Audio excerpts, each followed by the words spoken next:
This is Photographing the West podcast, the podcast for people who love to explore the western highways and byways while photographing the landscape and wildlife. And now here's your host, Kirby Flanagan. Hello, and welcome to the Photographing the West podcast. This is episode number 38. It's brought to you by Flanagan Photos, and I'm your host, Kirby Flanagan. This is another solo episode. This time I'm going to talk to you about my favorite wildlife photography location in the lower 48. I've visited the Lamar Valley many times, and I'm currently in the middle of a month-long visit. So I thought I'd share some of my insights into visiting and photographing the world-famous Lamar Valley. The Lamar Valley is every wildlife photographer's dream location. While small in size relative to the 3,472 square miles of Yellowstone National Park itself, it is large in the number of major species of wildlife that are readily photographable at reasonable expense. There are the common species like bison, pronghorn, and coyotes, but there are also black bears, brown bears, wolves, foxes, badgers, and moose too. Today we'll talk about when to go, how to get there, where to stay, equipment needed, and photographic knowledge and technique required. My favorite time of the year is spring, mid-May to mid-June in this part of the world. Bison have their babies around this time, followed shortly by elk and pronghorn babies. Bears have their cubs during hibernation, but they are out too in this early mid-May period of time. Wolf cubs begin to be seen at this time also. Lots to see and photograph at this time of the year. The roads are not as crowded at this time of year either. Other times for a visit include the bison rut in August and the elk rut in October and November, and of course winter, when the landscape is transformed by snow and the wildlife is closer to the road. Today, though, I'm going to concentrate on spring. How to get there. Because of its remote location in northwest Wyoming, the high cost of airfare, and the need to rent a car, many people choose to drive. It's not unusual to see license plates from the East Coast and even Florida. If you have more money than time, then flying into Bozeman is a reasonable option. It's served by a couple of large airlines and is the only regional airport within reasonable driving distance from the park, about 45 minutes to be exact. The disadvantages of flying are the cost and the inconvenient flight schedules in and out of Bozeman. Where to stay? There are three major locations providing relatively good accessibility to the Lamar Valley: Mammoth in the park and Gardiner and Cook City at the north and northeast entrances to the park, respectively. The Mammoth Hotel is historic in many senses of the word. The architecture is both internally and externally beautiful, especially since a recent touch-up to the exterior. There's a grand entrance in the old style, but the rooms are small, Spartan, and expensive, and the bathrooms are down the hall or shared with your next-door neighbor. Also in Mammoth is the Mammoth Campground just down the hill from the hotel. It's a typical Park Service campground with dry camping. Only a few campsites have water hookups, and there's no dump station in or near the campground.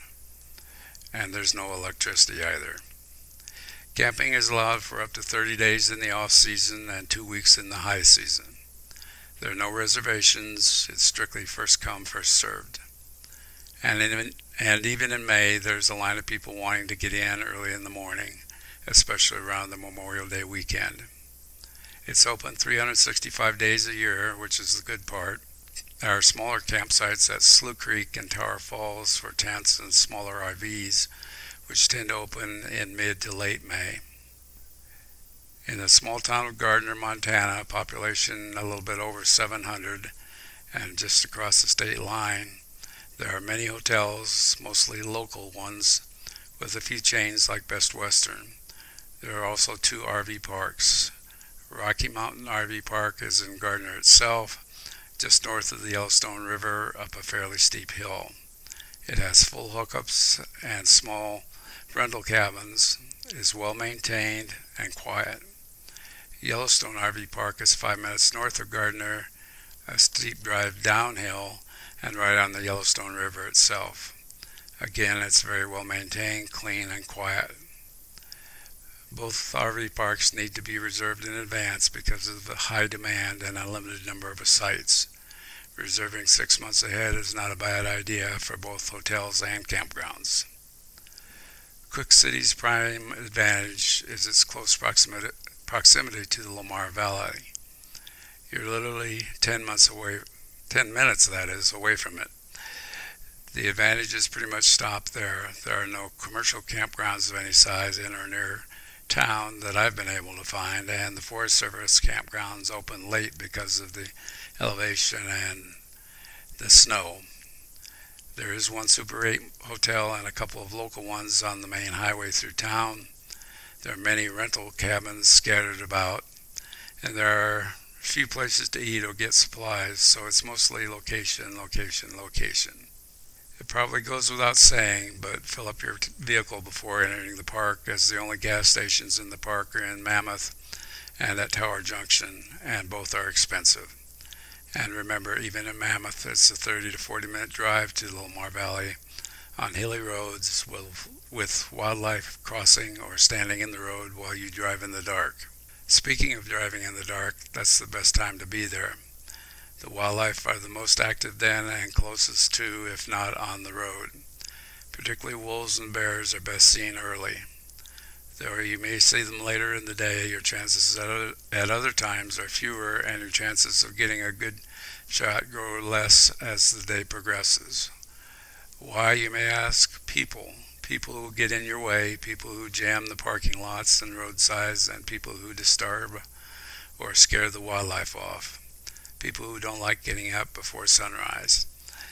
Did I mention tour buses? Well, there are a few, but mostly they're tour vans with only the occasional bus passing through. Mostly, I think, because there's no real parking for them. Where are the animals? The first answer you're likely to get is animals are where you find them. And while that is certainly true, it's not very helpful.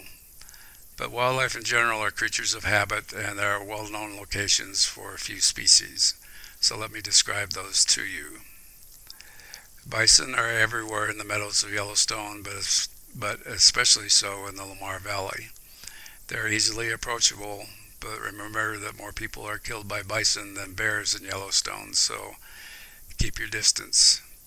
Though they appear slow-moving and dull, they can move at tremendous speed if needed. Elk are easily found in Lamar as well as around the buildings in Mammoth. Elk lose their antlers every year and start growing new ones covered in velvet in the spring. So don't expect to see that big bull elk with a magnificent 8-point rack in the spring.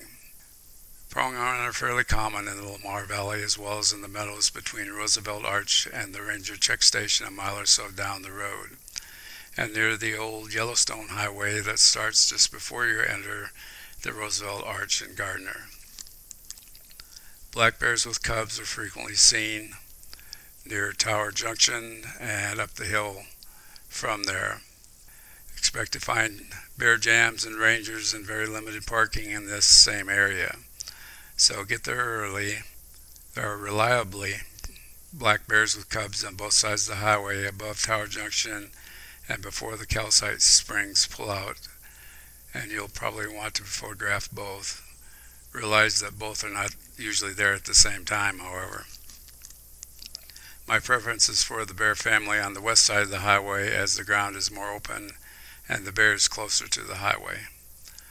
On the east side of the highway, the bears are in thicker stands of timber with many fallen logs, making it difficult to get a clean shot and requiring a very long lens for tight shots. The cleanest shot is up the hill toward the calcite springs pullout. In either case, you'll need to get there early or you won't find a parking place or a spot to put your tripod.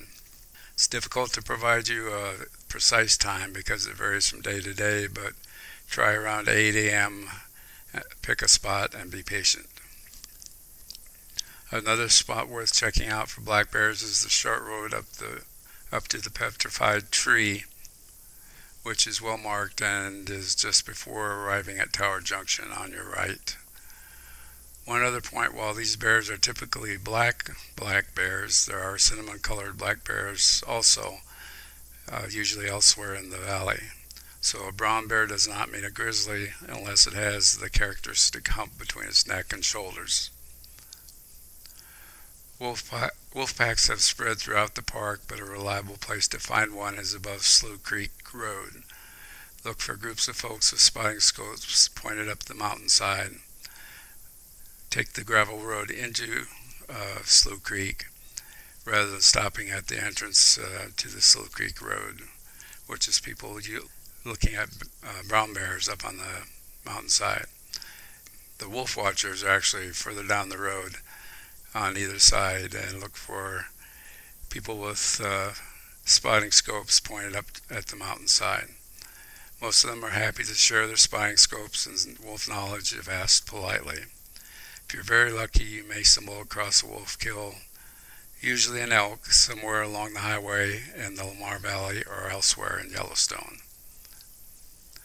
Moose tend to hang out in the northeast corner of the Lamar Valley between Pebble Creek Pullout and the Warm Creek Pullout. They love willows for food, and willows love water, so look along Soda Butte Creek, that is, at the various pullouts. Keep in mind that once again, while they look slow and ungainly, moose can move quite fast if aggravated, so keep a safe distance. Again, moose have no antlers in the spring, but you may see the beginnings of one protruding from the head of the moose.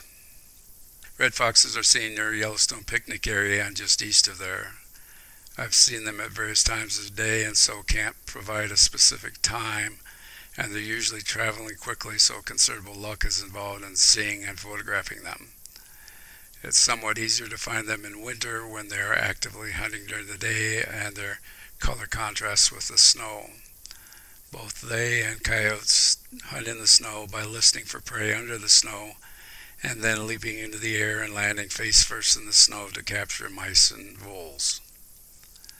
In the same area as the foxes, there is a small herd of bighorn sheep which may be seen crossing the road.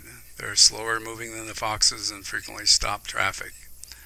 They are amazingly tolerant of people, but as with any wildlife, it's best to keep your distance. Just a few words about grizzly bears. They're usually already in the high country, even in May, in the Lamar Valley. The best location I've found for seeing them without a spotting scope is Dunraven Pass, which is up the mountainside from Tower Junction, heading south. Even there, seeing one is happenstance. I've read that the hiking trail from the parking lot to the top of Mount Washburn is known to have frequent bear sightings, and bear spray is recommended. I don't have any personal experience with this hike, so I can't say much more than that, so use your judgment. Finally, there are bald eagles, golden eagles, and best of all, in my opinion, an osprey nest that you can look down into with great photo ops of the parents coming and going to the nest, and later in the spring, babies, if all goes well. It's located at the top of the hill after crossing the Lamar River Bridge just below the second pullout. These are general recommendations, obviously, but things change from day to day and year to year, so do your homework. Subscribe to Yellowstone Reports for $20 a year to get current sightings. It has daily articles by locals who spend much of the year in the park. It's well worth the price, in my opinion. Spend another $20 to buy the map that shows the names of all the identification points that they're talking about. Talk to other photographers while you're waiting for that badger to pop its head up. Some of them will even give you reliable information between war stories. The on-site crowd control bear jam rangers can be a good source if you're polite and thankful, keeping you and the wildlife safe and still letting you get your shot. Most of them do all that with little or no thanks, so be different and thank them. So what about gear? Long lenses do help. Having two bodies, one with a 500 or 600 millimeter lens on a tripod, and one with a hand-holdable medium telephone lens in the 200 to 400 millimeter or 200 to 500 millimeter range helps. The latter is your lap lens, always handy for those unexpected moments when a wolf, bear, or coyote crosses the road right in front of you, or an eagle flies overhead with a snake in its mouth. Do you need all that gear? It depends on your expectations. For brown bears and wolves usually. At least it increases your chances of getting that bucket list shot. Do you have to own it all? No. Renting is a viable option if this is a once in a while or a once in a lifetime occasion. Renting isn't cheap either, but a lot cheaper than buying. Buying used is also a good option. Long lenses don't change hands very often, as they're typically a lifetime investment for most people. KEH.com is a reliable source for used equipment. Forums like Nikonians and Fred Miranda can also be a good source for used equipment. And finally, there's always Amazon, B&H, and Adorama for both new and used equipment. Or just realize that you might have to crop quite a bit if you're shooting with a 70 to 200 or 70 to 300 millimeter lens. This is more readily available these days with the newer generations of high megapixel cameras. What else to bring? Binoculars help. A spotting scope, if you have one, is helpful. Bring clothing that you can layer, as temperatures may be in the 60s one day and the 80s the next, or even down in the 30s first thing in the morning. Rain gear is handy as spring showers and downpours do happen. Sunscreen is important because of the altitude and the hours spent outdoors. Also bring a broad-brimmed hat for the same reason. Don't forget your medications. There is a small pharmacy in Gardiner that is very friendly and helpful, but they may need to order your medication and it can take a day or two to arrive. Don't forget to bring food, snacks, and water to keep you going through the day. There is a medium-sized grocery store in Gardiner with reasonable prices for size and location, but things are always cheaper in larger cities and from big chains. Also, buy your gas before you enter the park. It's much cheaper outside the park, of course. I hope all this helps. Email me at Kirby@FlanaganPhotos, Fotos.com. If you have any questions, check the show notes for links, my Yellowstone photos, and more Yellowstone info. Don't forget to subscribe to my newsletter at www.FlanaganPhotos.com, again spelled Fotos, and leave me a review on iTunes. These podcasts are published on the 15th and 30th of each month. I hope to be back to my normal interview format next time around. These podcasts are published on my website, on iTunes, and on many RSS feeds. Thanks for listening. See you in 2 weeks. Bye for now. Thanks for listening to Photographing the West podcast. Please subscribe to the podcast in iTunes and leave us a review. Till next time, here's wishing you safe travels and good light.